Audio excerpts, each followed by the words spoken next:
Derivative explain किए थे, उसके बाद कुछ क्वेश्चंस किए थे। उसी सीरीज में हम लोग कंटिन्यू करने वाले हैं इनवर्स ट्रिग्नोमेट्रिक फंक्शंस के डेरिवेटिव।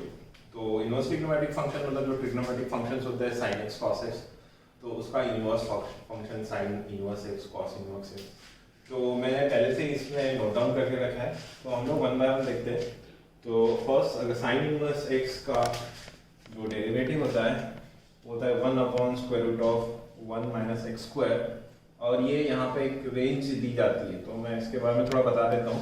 एक्चुअल में होता ये है कि जो इनवर्स ट्रिग्नोमेट्रिक फंक्शन होता है ना, वो डोमेन डिपेंडेंट होता है या एक पर्टिकुलर रेंज डिपेंडेंट होता है, क्योंकि वो मल्टी वैल्यूड फंक्शन होता है। तो डिपेंडिंग ऑन द रेंज उसका जो डेरिवेटिव है वो अलग आ सकता है, इसलिए जब भी उसका अपन डेरिवेटिव निकालेंगे रेंज वहाँ पे स्पेसिफिक रहेगी। तो अपने कोर्स के हिसाब से यहाँ पे रेंज पहले से डिफाइन की गई है और उसके अकॉर्डिंग ही उसका डेरिवेटिव यहाँ पे डिफाइन किया गया है।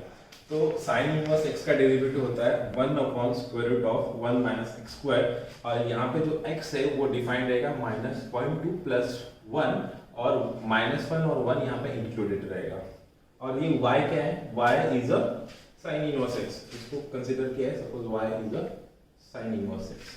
तो y is nothing but output, तो जो भी आउटपुट आएगा आपका -π/2 to π/2, putting any value between -1 to 1 you will get a value between -π/2 to π/2। Similarly अगर cos इनवर्स x को देखें तो उसका जो डेरिवेटिव आएगा वो सिमिलर आएगा, only there is a sign difference, यहाँ पे प्लस है तो यहाँ पे माइनस है, और there is a range difference.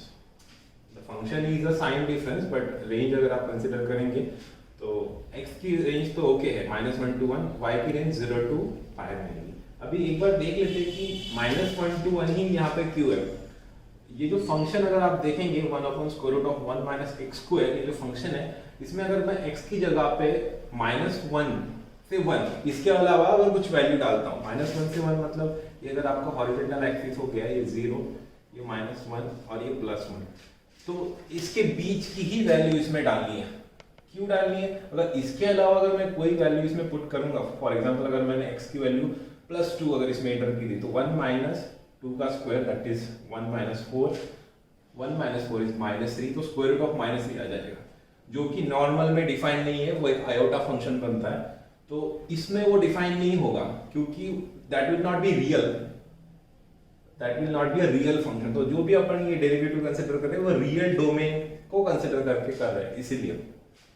तो यहाँ पे जो भी वैल्यू इनपुट में डालनी है वो इस तरह से डालनी है कि फंक्शन डिफाइन हो जाए। तो फंक्शन कब डिफाइन रहेगा? जब x की वैल्यू -1 से लेके 1 में आएगी। यहाँ पे भी आप देखेंगे तो x की वैल्यू -1 से लेके 1 में आएगी, तभी ये फंक्शन डिफाइन रहेगा, करेक्ट ना? तो यहाँ पे जो है ना y, यहाँ पे जो y आ रहा है वो आ रहा है 0 to π के बीच में। तो अगर आपको पता होगा तो इसको आप cos इनवर्स x को रिलेट कीजिए cos x के साथ में।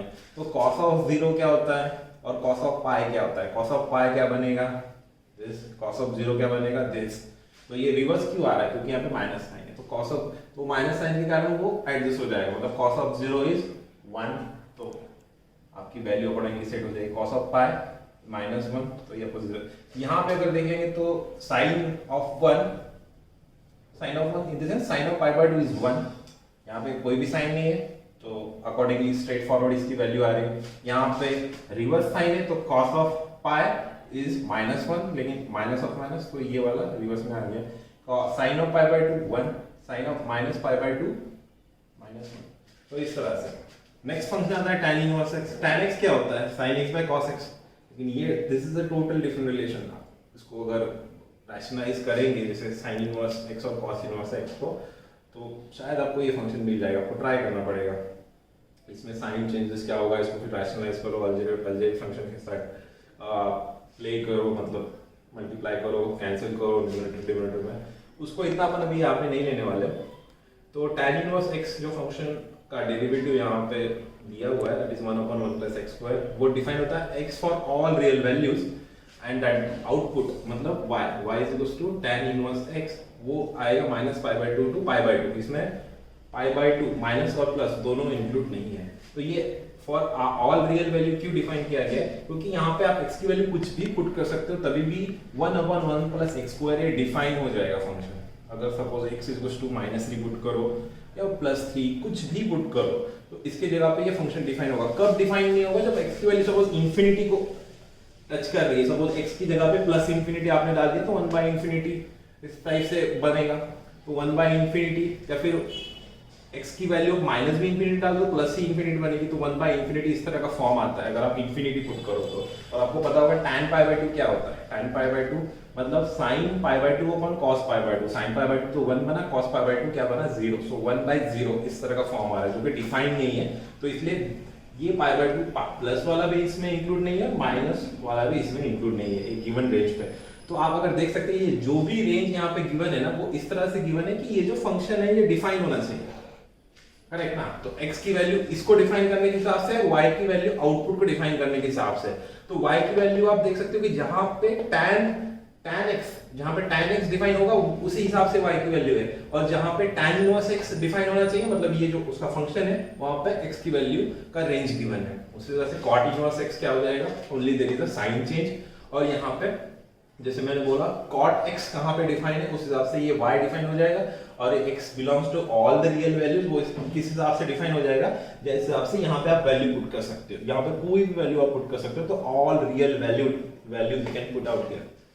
नेक्स्ट है आपका sec इनवर्स x। इसका जो डिफरेंशिएशन आता है वो दो गिवन रेंज में, मतलब अगर आप हॉरिजॉन्टल एक्सिस कंसीडर करें तो ये +1 और ये -1, तो इस पार्ट के लिए पर्टिकुलरली और इस पार्ट के लिए ये फंक्शन इसके बीच में कहीं डिफाइन नहीं किया गया, मतलब -1 से लेके 1 तक ये डोमेन अपन ने कंसीडर नहीं की है इस फंक्शन की।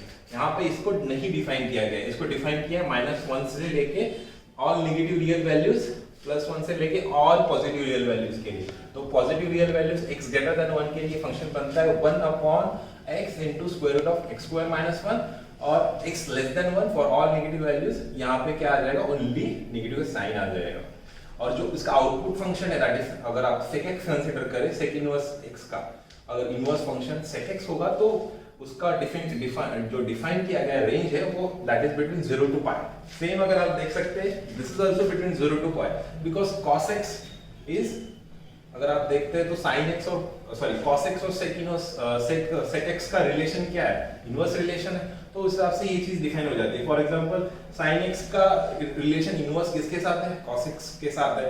इसका जब रेंज डिफाइन होगा तो इसका रेंज और इसका रेंज सेम आना चाहिए, लेकिन इस फंक्शंस में sec इनवर्स x में only for negative real values और पॉजिटिव रियल वैल्यूज के लिए ये फंक्शन डिफाइन होता है। जबकि अगर sin इनवर्स x आप देखें तो ये किसके लिए डिफाइन हुआ है? -1 ग्रेटर देन x, इसके बीच में ये फंक्शन डिफाइन हुआ है। और ये फंक्शन कहाँ डिफाइन हुआ है?